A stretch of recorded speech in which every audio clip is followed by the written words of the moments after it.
Boa noite, igreja. Graça e a paz do Senhor, amém? Vamos abrir nossas Bíblias em Hebreus capítulo 1.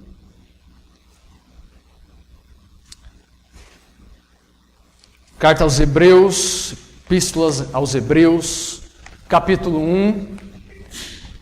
Nessa noite nós vamos falar sobre a quarta sola, que é o Solus Christus, somente Cristo, ou a supremacia de Cristo, que será o tema de nossa reflexão, de nosso sermão de hoje. Epístola aos Hebreus,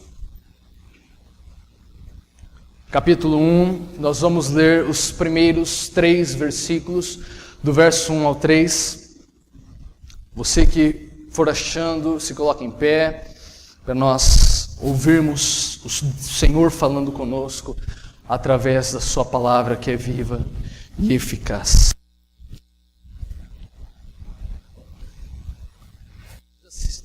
Diz assim a palavra de Deus: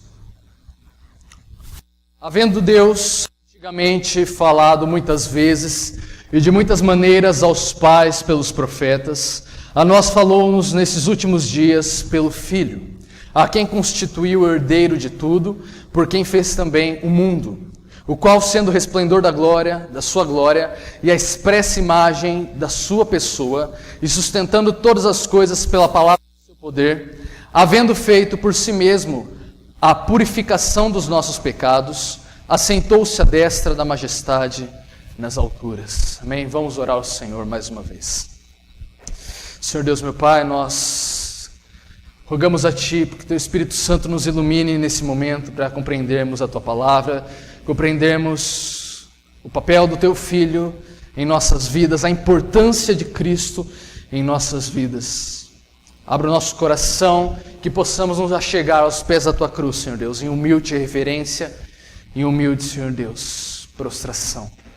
Possamos, Senhor Deus, nos conformar cada dia mais à imagem do Teu Filho, e que o Senhor, mediante o Teu Espírito, possa aplicar a nós o que for ministrado nessa noite. Em nome de Jesus que eu oro e que eu agradeço. Amém. Pode se sentar. Bom, se me fosse pedido para resumir em uma palavra o nosso país, o Brasil, a palavra seria sincretismo, um país sincrético. O nosso país é um país sincrético tanto em nossos pais que colonizaram aqui, quanto religiosamente. Nós, brasileiros, somos a mistura de sangue indígena, dos nativos que estavam aqui, e somos a mistura também de sangue africano, dos escravos que vieram para cá, e também de sangue europeu, dos colonizadores, Portugal, Alemanha, Itália, que vieram também para cá, migraram para cá. Mas, religiosamente, nós também somos muito sincréticos. O povo brasileiro é muito sincrético. Um brasileiro típico, vamos fazer uma suposição, um brasileiro típico, de domingo ele vai à missa, na segunda ele acompanha um programa de um pastor neopentecostal, que utiliza técnicas de hipnose, que ele empresta essas técnicas de religiões orientais, e usa também métodos, como por exemplo a água ungida, que vem de forma direta do espiritismo, a famosa água fluidificada. Na quarta-feira ele esporadicamente frequenta reuniões do baixo espiritismo, o espiritismo da mesa branca, porque ele gosta de ver pessoas mortas se comunicando. Na sexta ele pode ser que faça algumas oferendas a algum santo de matriz afro-brasileira e tem costumes como, por exemplo, quando ele diz alguma coisa que não lhe agrada, bater na madeira 3 vezes, ter plantado na sua casa um pé de arruda e um pé de comigo ninguém pode para tirar o mal olhado. Além disso, é lógico, não podemos esquecer da fita do Senhor Bonfim, que segundo ele vai lhe conceder 3 desejos assim que ela se romper. Então, tudo isso ele vai emprestando, ele vai incorporando, ele vai absorvendo todas essas práticas. E para ele não há nenhuma divergência, crer em todo esse sincretismo, toda essa superstição, toda essa parafernália toda. Porque o que nós, como brasileiros, não compreendemos é a suficiência de Cristo. E nós lançamos mão de coisas que Lutero chamaria de muletas, para nos guiar com dificuldade a Deus. Mas nós sabemos que não nos guia isso. Então, nessa noite nós vamos entender a supremacia de Cristo, quão necessário é nós compreendermos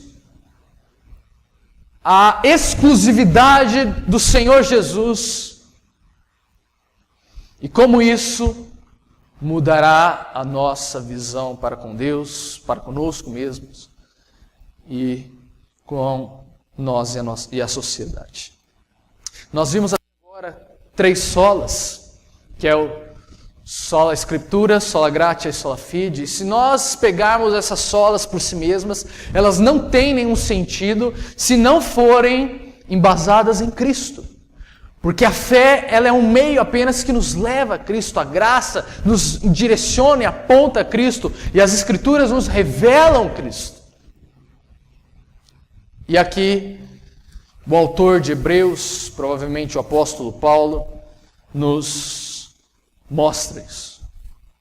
Vamos ler o verso 1 novamente. Havendo Deus antigamente falado muitas vezes e de muitas maneiras aos pais pelos profetas, a nós falou-nos nesses últimos dias pelo Filho.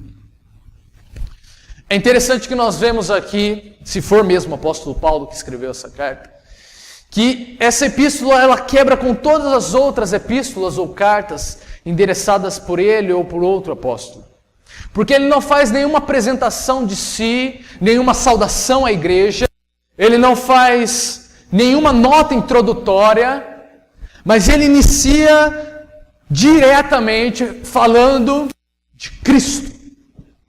Para que, entendo eu, que Cristo não seja ofuscado por nenhum outro assunto, para que ele já diretamente evidencie a suprema revelação de Deus que é em Cristo Jesus, a segunda pessoa do seu Filho. E aqui ele contrasta com toda a revelação que Deus havia trazido até aquele momento. Em primeiro lugar, ele contrasta o Filho de Deus com os profetas, depois nós com os patriarcas, e por último, as variedades com que a revelação de Deus se apresenta, através de profecias, revelações, sonhos, e com os últimos dias, nesses últimos dias, que é a revelação comunicada pelo Filho. Então ele faz essa clara comparação entre tudo o que havia sido projetado até o momento sobre Cristo e o cumprimento de todas as coisas em Cristo, e todas essas coisas que haviam vindo anteriormente eram meras sombras. Não tinham nenhum propósito a não ser apontar para a suprema revelação de Deus em Cristo. Nós vemos que a partir do momento em que nós caímos em Adão, nós estamos totalmente desligados, separados, afastados de Deus. Há um abismo intransponível entre nós e Deus. E Deus usa primeiramente a natureza para evidenciar a sua existência, um conhecimento de que Ele existe, de que Ele é o Criador de todas as coisas, e conforme vai passando através da sua palavra, da sua revelação especial, Ele evidencia a sua vontade, os seus atributos, o seu caráter e aquilo que Ele demanda de nós, a perfeição que Ele demanda de nós, e sabendo Ele que nós não somos aptos a isso, Ele providencia a nós Cristo para ser o nosso substituto. Então todo o Antigo Testamento aponta de forma explicitamente clara a Jesus, que haveria de vir um mediador, e esse mediador seria o Deus homem. Cristo mesmo dá o testemunho de que as Escrituras falavam dele. Por exemplo, em Mateus 5,17, ele diz: não cuideis que vim destruir a lei aos profetas, não vim abrogar, mas cumprir. João 5,39, ele diz: examinai as Escrituras, porque vós cuidar ter nelas a vida eterna, e são elas que de mim testificam.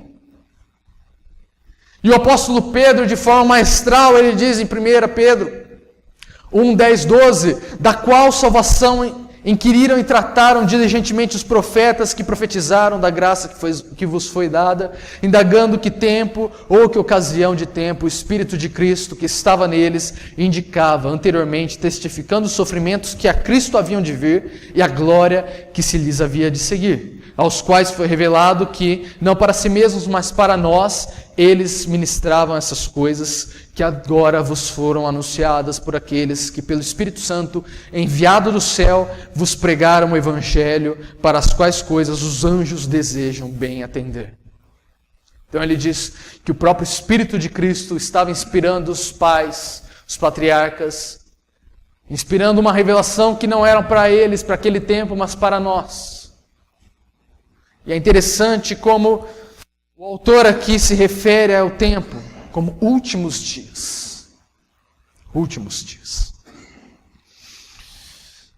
Nós entendemos que em toda revelação que Deus se manifesta, uma revelação progressiva, uma revelação contínua, em toda a Bíblia, o propósito de Deus era, antes da fundação do mundo, antes do tempo existir, na eternidade, onde a Trindade estava em harmonia consigo mesma, que a criação fosse feita para que Deus fosse glorificado na salvação de pecadores por meio da morte e da redenção de Cristo. Então, o cerne, o centro de toda a criação era Cristo, era a cruz, era a ressurreição, do qual se cumpre. E nós temos o privilégio de termos essa revelação plena e completa a nós, nos nossos tempos. Um exemplo claro, que eu gosto muito de usar, é que nós vemos na genealogia de Gênesis 5 isso. Nós sabemos que o hebraico antigo, ou o paleo-hebraico, ele é uma língua, um único idioma, na verdade, que ele é semiótico, além de fonético. Então, cada letra dele ela tem um significado, uma semântica. Então, cada nome que se dava, nós não entendemos isso porque não falamos hebraico, mas cada nome que se dava havia um significado, havia uma frase por trás desse nome, se referindo à circunstância que a pessoa havia nascido ou qualquer outra questão.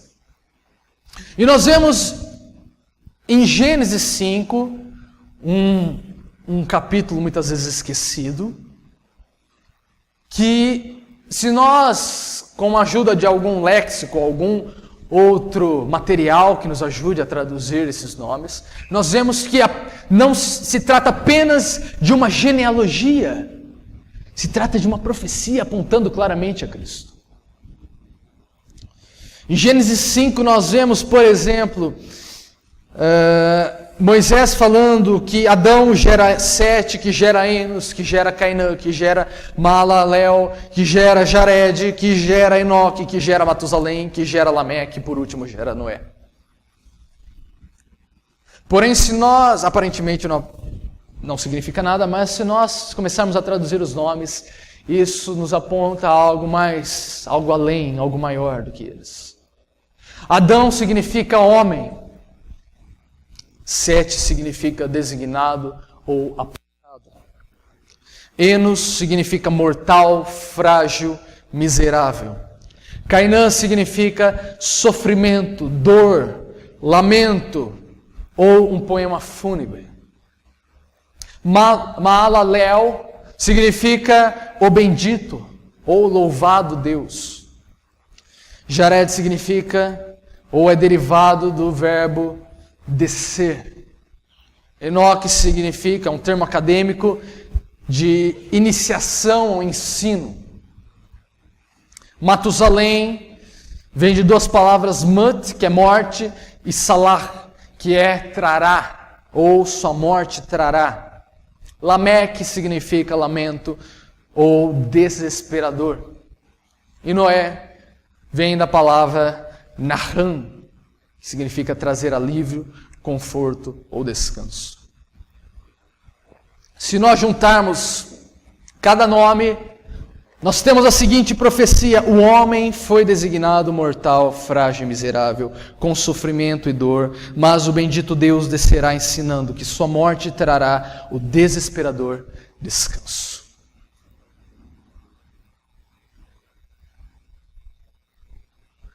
Desde uma genealogia até Isaías 53, que é explícito, as Escrituras apontam para Cristo.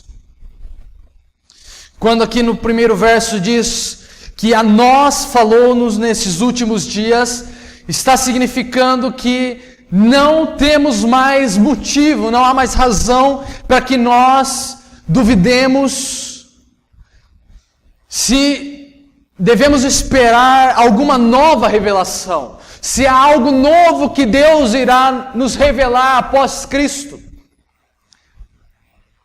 Porque não foi apenas uma palavra, uma revelação a mais que Cristo trouxe no seu ministério de 3 anos, mas uma palavra final, a suprema, a última, a máxima revelação do Deus, sendo Deus próprio encarnado, Ele próprio sendo a palavra, o verbo vivo que se tornou carne.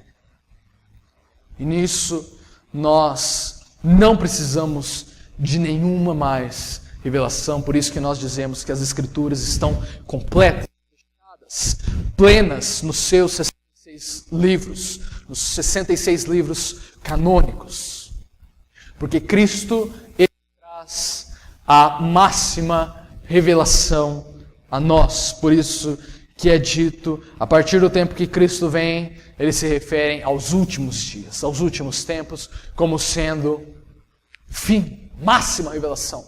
Está consumado, não apenas o sacrifício, mas a sua revelação. Aqui na Epístola aos Hebreus, nós vemos que na liturgia foram lidos 2 textos a respeito. Aqui na Epístola dos Hebreus, não se trata apenas de uma mera epístola, mas sim de um tratado denso, em que o autor ele está direcionando aos judeus que, sob pressão e perseguição, estavam sendo tentados a deixar o cristianismo e voltar às suas antigas práticas judaicas. Mas a arma tática que o autor usa é mostrar que Cristo é supremo e está acima de todas as antigas práticas que haviam sido ordenadas por Moisés ou qualquer outro profeta. Nos capítulos 1 a 10, nós vemos que o autor apresenta que o argumento que a aliança que Cristo traz, a nova aliança mediante o seu sangue, ela é superior porque o próprio Jesus é superior aos patriarcas, aos anjos, a Moisés, do qual veio a lei, aos sacerdotes e sacrifícios do Antigo Testamento, incluindo o próprio templo.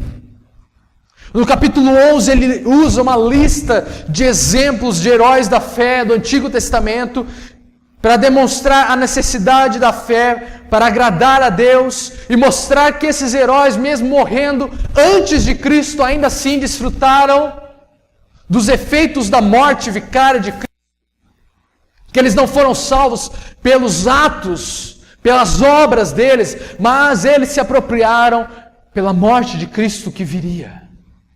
Eles confiaram na palavra de Deus e na revelação que havia disponível a eles de que haveria um mediador. E no capítulo 12 e 13, aqui nesse livro, o autor oferece orientações práticas, as provações que esses cristãos estavam passando, a santidade e responsabilidade para com os irmãos na fé. O propósito da carta de Hebreus é mostrar a supremacia de Cristo. Portanto, assim como o Espírito de Deus, nessa passagem, convida todos a irem a Cristo, também nos proíbe irmos além de Cristo. Irmos além, buscarmos qualquer nova revelação que vai contrário a Cristo. Nós não precisamos de nenhuma revelação. Nós não precisamos de nenhuma muleta. Não precisamos de nenhum artifício mágico para nos livrar do mal, para nos levar a Deus. Porque Cristo é o próprio Deus que veio ao nosso encontro. É tolice nossa e negarmos a Cristo, rejeitarmos a Ele, o próprio Deus que veio ao nosso encontro, e tentarmos usarmos meios nossos artificiais e impróprios para irmos a Deus. Versículo 2. A quem constituiu o herdeiro de tudo, por quem fez também o mundo. O termo herdeiro aqui é muito profundo que o apóstolo nos traz. Porque nós vemos primeiramente que Deus, Ele cria o homem. Adão era o herdeiro de Deus. Era para o homem ser o herdeiro de Deus. Herdar todas as coisas, herdou o jardim, estava sobre ele o imago Dei, a imagem de Deus. O Deus invisível havia criado a sua criatura, a sua imagem e semelhança. Mas, por meio do pecado, nos foi corrompido e nos foi tirado essa herança. E nos tornamos alienados de Deus. Tanto Adão como nós, como sua posteridade, sofremos do castigo do pecado. Vejam que sempre que nós precisamos falar de Cristo, é necessário nós falarmos de nós. João Calvino diz que o conhecimento de Deus e do homem está entrelaçado intimamente, porque a partir do momento em que entendemos Deus, a sua santidade, posição distinta da natureza, entendemos a nossa posição de miseráveis pecadores, destituídos da glória de Deus, e entendemos a gravidade do pecado, porque muitas vezes nós subjugamos quão terrível é o pecado diante de um Deus santo e justo. Então, o título de herdeiro passa a ser atribuído a Cristo, não que foi tomado de uma forma às pressas, como plano B, mas antes da fundação do mundo já estava preordenado que Cristo fosse o herdeiro de todas as coisas. E isso na sua manifestação em carne, quando Ele se veste de corruptibilidade da nossa carne. Não com pecado, mas com uma carne limitada como a nossa. Porque assim como Ele se torna homem, isso é muito profundo e precisamos entender, a encarnação de Cristo é o Deus encarnado, o Deus que disse a luz, estava andando entre os homens. O Deus que criou todas as coisas pelo poder da sua palavra, agora estava limitado à sua carne, tendo sono, fome, necessidades básicas. E esse Deus, e Cristo, na sua humanidade, em nosso favor, Ele abraça a humanidade para que através da sua carne, Ele nos restaurasse essa herdade que nos foi perdida por meio de Adão. Mas só começamos a desfrutar essa herança restituída a nós a partir do momento em que nos apropriamos de Cristo e temos comunhão com Ele, sendo Ele o cabeça e nós o corpo, como a igreja santa, pura e ataviada, comprada pelo seu sangue. Aliás, sem nós estarmos ligados a Cristo, nós não somos herdeiros de nada a não ser da ira de Deus. Então esse termo que Paulo provavelmente usa aqui, de herdeiro, no verso 2, nos mostra que através dele, ele nos restaura a nossa antiga posição perdida. A parte B ele diz, por quem fez também o mundo. Isso nos arremete a passagem, por exemplo, de João 1,3, que diz todas as coisas foram feitas por Ele, e sem Ele nada do que foi feito se fez. Ou também Colossenses 1,15, 17, que é um hino cristológico, o qual Paulo diz, o qual é a imagem do Deus invisível, primogênito de toda a criação. Porque nele foram criadas todas as coisas que há no céu e na terra, visíveis e invisíveis, sejam tronos, sejam dominações, sejam principados, sejam potestades. Aqui ele está citando os mediadores. Cristo está acima de todos os mediadores. Tudo foi criado por Ele e para Ele, e Ele é antes de todas as coisas subsistem por Ele. Aqui Paulo está falando que Cristo foi o verbo, a palavra, quando Deus diz, haja, esse verbo, essa palavra, era o próprio Cristo, criando todas as coisas nele, com o propósito de ser para a glória dele, de revelar a sua glória peculiar, que é refletida como do unigênito Filho de Deus. Nós vemos que no verso 3 ele fala que Cristo não apenas criou todas as coisas e abandonou, Ele as sustém Ele sustém todas as coisas até o presente dia.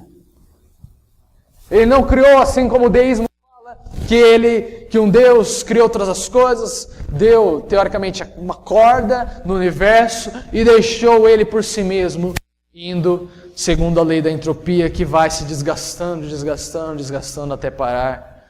E Deus não está nem aí e não faz parte, porque Ele é totalmente transcendente. Mas aqui Paulo fala que Cristo ele cria todas as coisas, mas Ele é participativo nessa criação, Ele mantém todas as leis da natureza funcionando, as leis da física funcionam. Até os dias de hoje nós podemos representá-las em algoritmos matemáticos, porque Ele as mantém até o presente dia. E se Ele deixar de mantê-las, nada no mundo haverá entendimento, nada será inteligível. Nós podemos apenas ter a ciência como temos hoje, de forma inteligível, porque Deus a mantém de forma inteligível. Porque processos casuais, naturais e tempo não causam inteligência. É necessário uma mente inteligente por trás disso. Prosseguindo, se Cristo está como Senhor, está sob o seu senhorio, toda a criação, todas as esferas, todos os magistrados, todos os poderes, todas as instituições, sendo assim, tudo que nós fizermos deve ser para a sua glória. Para a sua glória. Nós devemos usar toda a nossa vocação, todo o nosso dom, todos os nossos talentos, aqui na igreja, lá fora, em nossas casas, para a glória de Deus, refletindo a glória de Cristo. Assim como Cristo reflete a glória do Pai, nós fomos eleitos para refletirmos a glória, o resplendor de Cristo, vivendo em santidade. Vivendo em comunhão, vivendo em harmonia, em submissão a Cristo. Verso 3. o qual, sendo o resplendor da sua glória e a expressa imagem da sua pessoa, e sustentando todas as coisas pela palavra do seu poder, havendo feito por si mesmo a purificação dos nossos pecados, assentou-se à destra da majestade nas alturas. Vamos por partes nesse verso. Aqui no verso 3, ele enfatiza a dupla natureza de Cristo, mostrando na primeira parte a sua inteireza, a sua plenitude em humanidade, e logo após ele mostra a sua plenitude em divindade. Primeira parte, o qual, sendo resplendor da sua glória e a expressa imagem da sua pessoa. Aqui ele mostra que Cristo é 100% Deus. Deus em si e por si mesmo. Ele é incompreensível aos nossos olhos. A luz que emana do Deus Pai, ela nos afasta, ela nos repele, de tamanha a sua intensidade. Por isso, quando Cristo se encarna, sendo este a imagem, a glória do Pai, Ele consegue traduzir essa glória de forma que nós não sejamos fulminados a partir do momento em que contemplamos ela, mas que nós possamos, em reverente adoração, nos prostrarmos aos pés dele. Deus, Ele não nos é revelado de outra maneira, ao não ser mediante o seu Filho, Cristo, e esse encarnado. Porque o fulgor da sua glória, da substância, é muito forte para os nossos olhos. Lembram-se de Isaías 6, quando ele tem a visão do trono de Deus, em que as abas do seu manto preenchem todo o templo. O que ele faz? Ele solta um ai para ele, um aio. Um aio era uma profecia de, digamos assim, de desgraça, de perdição. Ele falou, ai de mim, porque eu estou perdido. Ele não via como ele poderia estar diante da presença de um Deus santo. Mas nós sabemos como podemos estar diante da presença de um Deus santo, mediante Cristo.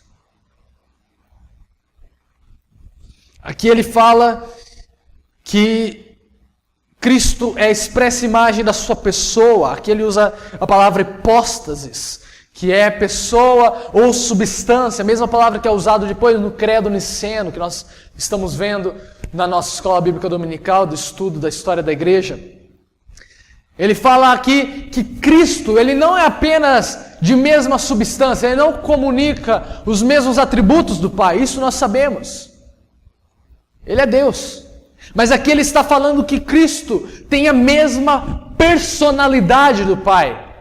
Aqui ele está refletindo o que Cristo fala em João 14:9, que quem vê a Ele, vê o Pai. Diretamente. Não vê outro senão o Pai. É lógico, temos de distinguir as pessoas da Trindade, mas aqui mostra a união que há nessa Trindade. A comunhão que há neles, em que se expressa, se reflete a personalidade de cada um em suas pessoas.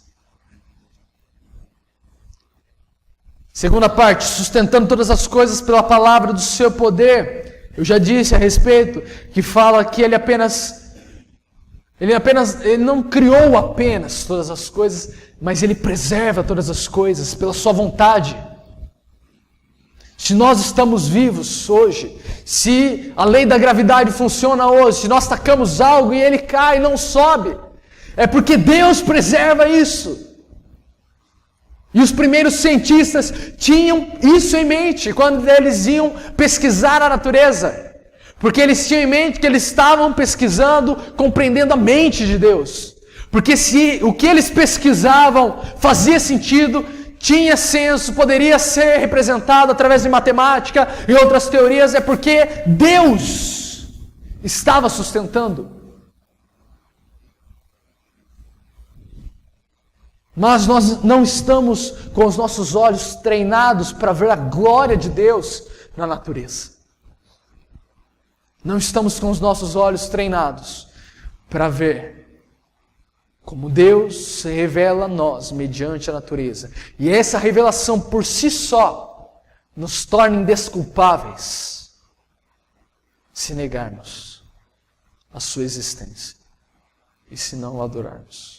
Porém, como somos uma fábrica de ídolos, nós distorcemos essa revelação de tal forma que transformamos ela em idolatria. Em tudo isso que eu li no começo, em métodos carnais, em métodos que tentamos suplantar a autoridade de Cristo, através de coisas que sabemos que não tem sentido, mas o nosso ego, o nosso orgulho precisa de uma parcela na nossa salvação, na nossa mediação com Deus. Não aceitamos, rangemos o dente diante da afirmação de que somos salvos pela graça, pelos méritos de Cristo, que Ele veio ao nosso encontro e nós somos passivos. E esse velho homem tem de ser crucificado, morto, para que as escamas dos nossos olhos caiam e vejamos em humildade a supremacia de Cristo e que Ele é o único caminho. Em João 14:9, que eu citei, 3 versos antes, ele cita: eu sou o caminho, a verdade e a vida. Ninguém vem ao Pai senão por mim. Isso é básico. Você não precisa ter um curso de bacharel em teologia para entender essa passagem. Você só precisa ser um pouco alfabetizado para entender. Mas como que nós distorcemos tanto isso? Porque somos depravados e corruptos.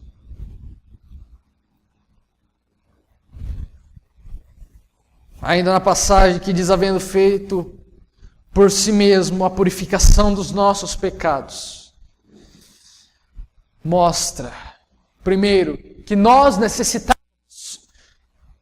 de purificação porque tínhamos pecados. Maria, no seu cântico, diz: minha alma engrandece ao Senhor, meu espírito se alegra em Deus, meu Salvador. Só um pecador precisa de um Salvador. Logo, ela admite a sua pecaminosidade. E ela não tem a menor possibilidade de interceder por nós. Porque ela precisa da intercessão do Filho. Aqui mostra que estamos totalmente perdidos, separados da glória de Deus. Assim como Romanos 3:23 diz que todos pecaram e destituídos estão da glória de Deus.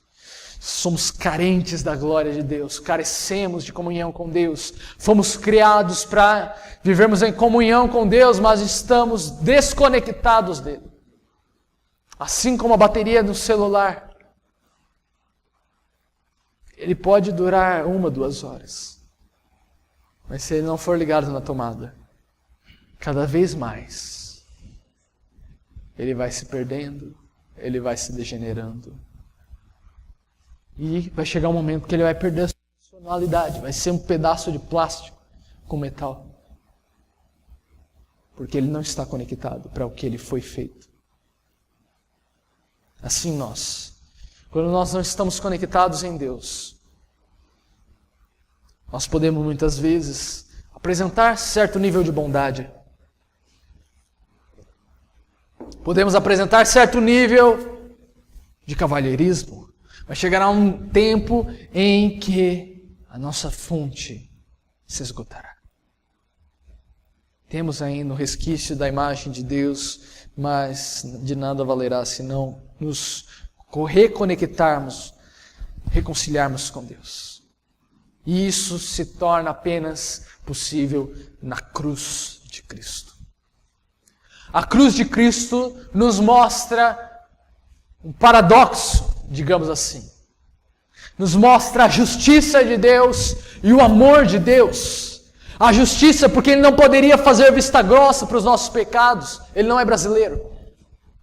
Ele não poderia apenas apagar e falar, vamos resetar, daqui para frente, ver se anda certo. Não, senão ele teria que deixar de ser Deus, porque está na sua natureza a justiça. Mas ainda está na sua natureza o amor. E nisso ele mesmo sentencia e toma sobre si a sentença de morte que era nossa. E ele morre a nossa morte para que possamos viver a sua vida. Para que possamos viver a sua vida em santidade, conformados à sua imagem. A questão foi que Cristo é o único capaz de fazer isso. Porque Ele é o único Deus homem.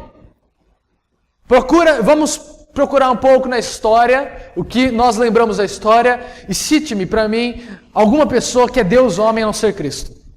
Buda está morto. Maomé está morto. Outro. Todos estão mortos e Deus não morre. Nisso nós já vemos que eles não estão aptos a isso. Era necessário um Deus para suportar a demanda, para suportar a sentença do nosso pecado, era necessário um homem, porque fomos nós que pecamos, e apenas nós poderíamos pagar isso. Por isso que Hebreus fala mais à frente, que sangue de bodes, bezerros, não fazem expiação dos nossos pecados, porque são animais, não foram eles que pecaram, fomos nós. Foi apenas um meio para Deus tardar a sua justiça até chegar à plenitude dos tempos em que Cristo se manifesta e cumpre a justiça de Deus e deixa Deus livre em sua consciência, digamos assim. Porque Ele cumpriu a sua justiça. Então Cristo propicia nós com Deus. Propiciar nada mais é do que tornar propício. Tornar propício nós com Deus, porque nós éramos inimigos de Deus, odiávamos a Deus, nos voltávamos contra tudo que era Deus, e propiciar Deus conosco, porque a sua ira pesava sobre nós, sobre os nossos pecados. Então, por isso foi necessário Ele ser Deus, 100% Deus e 100% homem. Ele não foi metade Deus, metade homem. Ele não foi um híbrido entre Deus e homem, assim como os deuses gregos. Não. Ele foi 100% Deus. Em toda a sua divindade. Em Filipenses 2 fala que ele se esvazia, mas não deixa os seus atributos. Ele apenas abre mão de exercê-los, mas ele preserva os atributos divinos. E 100% homem, porque ele sofre, padece, é tentado em todas as nossas tentações, para que nós pudéssemos nos identificarmos com Ele. Quando o escritor diz por si mesmo que Cristo fez a purificação por si mesmo dos nossos pecados, ele está enfatizando que há uma antítese clara, há um contraste claro, que ele não precisou de auxílio das sombras que haviam vindo até o momento. Ele não precisou de bodes, de cordeiros, da arca da aliança, ele não precisou do templo, ele não precisou de sacerdotes, ele não precisou do sumo sacerdote, ele não precisou do véu, ele não precisou do pão da propiciação, ele não precisou do candelabro. Ele em si, por si, faz essa expiação, mostrando e cumprindo que todas essas sombras apontavam para o sacrifício dele. E a partir do momento que foi apontado para o sacrifício dele, elas se tornaram nulas, vãs. E a partir do momento em que nós tentamos ressuscitar isso, nós estamos dizendo que o sacrifício de Cristo não foi suficiente. Que o próprio Deus se encarnando não foi suficiente. Nós exigimos mais. O que Cristo fez não é suficiente. É necessário um amuleto, uma indulgência, uma oração forte, um mediador. Paremos para refletir a esse respeito. Parte dele fala: assentou-se à destra da majestade nas alturas. Aqui é como se ele dissesse que, assim como Cristo confere a salvação aos homens nesse mundo, ele é recebido na glória celestial para que ele agora governe todas as coisas. E ele mostra isso para realçar que a salvação que Cristo nos proporciona não é uma salvação temporária, não é uma salvação que tem um prazo de validade, de expiação, assim como os sacrifícios judaicos que era necessário uma vez ao ano ser expiados os pecados. Não, foi de uma vez por todas, é um sacrifício e ponto. Ele satisfaz tudo. Não é necessário ele ficar refazendo, assim como se dizia nas missas, que Cristo era toda vez apresentado diante de Deus em seu sacrifício, de forma contínua. Ele era sacrificado através do pão e do vinho. Não! De uma vez por todas ele satisfez a justiça de Deus, a demanda de Deus. E agora ele está sentado, governando todas as coisas. Nós vemos isso claramente, a figura de Cristo como o Cristo Victor, ou Cristo vitorioso, ou o Cristo que está governando Deus da história em Apocalipse, em que Ele é o único digno de abrir os selos do livro da história. Está na mão dele. Toda a perseguição, todo o levante de Satanás contra a igreja dele está debaixo da sua soberania. Não, Francisco, se não me engano, disse que não há uma molécula, um átomo na criação que esteja fora da soberania de Deus e que Deus não esteja no controle. Porque caso essa molécula estivesse fora, existisse essa molécula seria Deus e não Ele. E não Yahvé. Aqui nessa questão do assentou-se à destra na majestade, ele nos acautela para não diminuirmos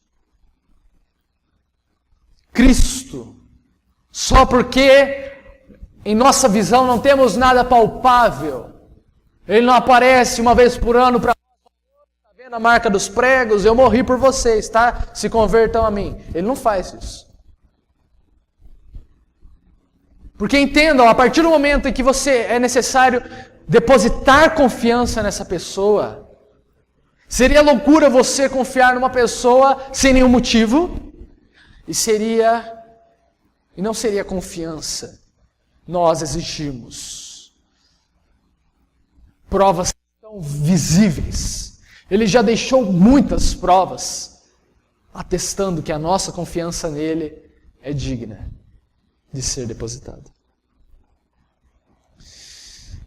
Tal coisa, ao contrário, mostra que é o clímax da sua glória, ou seja, que ele assume o mais elevado lugar, assento em seu império.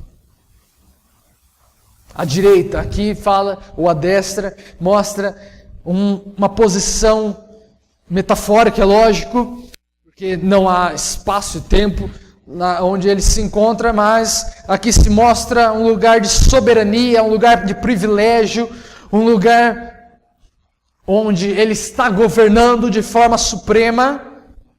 E isso nos arremete a Filipenses 2:10, ao qual diz que a finalidade é que ante o seu nome se dobre todo o joelho e toda a língua confesse que Cristo é o Senhor. E só podemos confessar que Cristo é o Senhor devido à sua posição que Ele tem hoje. E isso se adiciona o termo da majestade, e em seguida nas alturas, dizendo que Cristo está no mais alto e sublime trono, donde a majestade de Deus se irradia. A questão é que quando nós amamos a Deus mediante o seu sacrifício, nós amamos a Deus mediante seu soberano governo, sua soberana autoridade diante de todas as coisas. Aqui nesses 3 versículos é enfatizado os 3 ofícios de Cristo. Primeiro, que o Pai fala por meio de Cristo, Ele exercendo a qualidade de profeta. Cristo faz a expiação por nossos pecados na qualidade de sacerdote. E Ele se assenta à destra de Deus na qualidade de Rei. O Rei Supremo. O Rei dos Reis. Só nos Cristos podemos dizer que Cristo é a suprema e última revelação de Deus. Ele é o próprio Deus. Não há salvação fora de Cristo, pois Ele é o único caminho. Não há outro nome que nos traz salvação exceto Jesus. Ele é o único mediador entre Deus e os homens, pois todos estão debaixo da lei do pecado e apenas Cristo é o Cordeiro Imaculado de Deus que nos reconciliou com o Pai. Jesus é suficiente para aperfeiçoar a boa obra que começou em nós, pois comprou com seu sangue povos de toda tribo, língua e nação para que sejam conformados segundo a sua imagem. O solos Cristo diz isso. Cristo é soberano. Cristo é supremo. Não necessitamos de nada além de Cristo.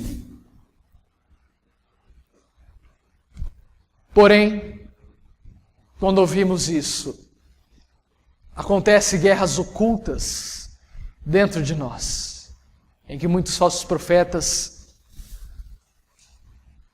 se aproveitam disso. Como eu disse, tentamos com todo o nosso esforço ter aquela parcelinha, aquela porcentagem de méritos. Tentamos de todas as formas usar meios para completarmos o que Cristo fez.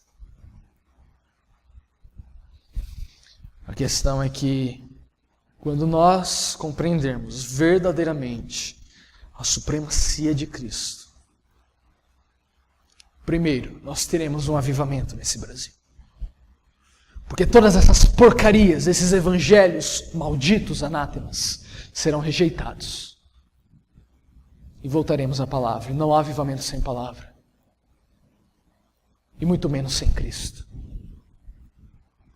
A partir do momento que entendemos que campanhas, que chaves de casa, que chaves de ouro, que revelações de anjos, que revelações de isso, daquilo, são nulas. Comparados à glória de Cristo, são mínimas. Elas perderão qualquer crédito para nós.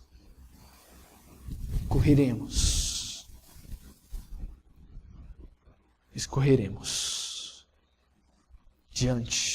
ante a cruz de Cristo. E pela fé, mediante a graça, nós nos apropriaremos daquilo que Ele conquistou por nós naquela cruz, que é paz com Deus. E não apenas paz com Deus, mas mediante seu sacrifício. Hoje nós podemos dizer, sermos chamados de filhos de Deus. Não apenas servos, não apenas mordomos, mas filhos. Filhos do Altíssimo. Que o solos Cristo surta efeito em nossas vidas. Em nosso trabalho, que nós possamos refletir a imagem de Cristo e as pessoas vejam Cristo em nós. Que em nossa casa nós possamos refletir Cristo. Exercer o papel devido que nos foi delegado, refletindo a Cristo. E em nossa igreja, nossa comunidade, nós possamos refletir a essa cidade, Cristo. Em que nós entendemos que não necessitamos nada mais do que o próprio Deus que se fez carne por nós, por amor a nós. Amém? Oremos ao Senhor. Senhor Deus, meu Pai, nós somos gratos a Ti pela Tua supremacia, pela Tua revelação plena feita em Cristo, que nos confrontou e nos mostrou, Senhor, que nós não necessitamos de mediadores, que nós não necessitamos de meios artificiais e humanos para nos achegarmos a Ti. Mas entendemos que Tu providenciaste a nós a Si mesmo. Tomaste o que era nosso por direito em Ti e nos deste por graça aquilo que era Teu. Por isso nós Te pedimos, nos conforme cada dia mais segundo a Tua imagem. Que o Teu Espírito Santo aplique em nosso coração, Senhor, essas verdades, para que não fique apenas em nosso intelecto, mas que desça ao nosso coração e que mediante o Teu Espírito Santo nós tenhamos a possibilidade de sermos transformados de glória em glória, até esse dia perfeito estarmos plenamente glorificados, tendo um corpo glorificado como Teu Filho. No nome de Jesus que eu oro, que eu agradeço. Amém.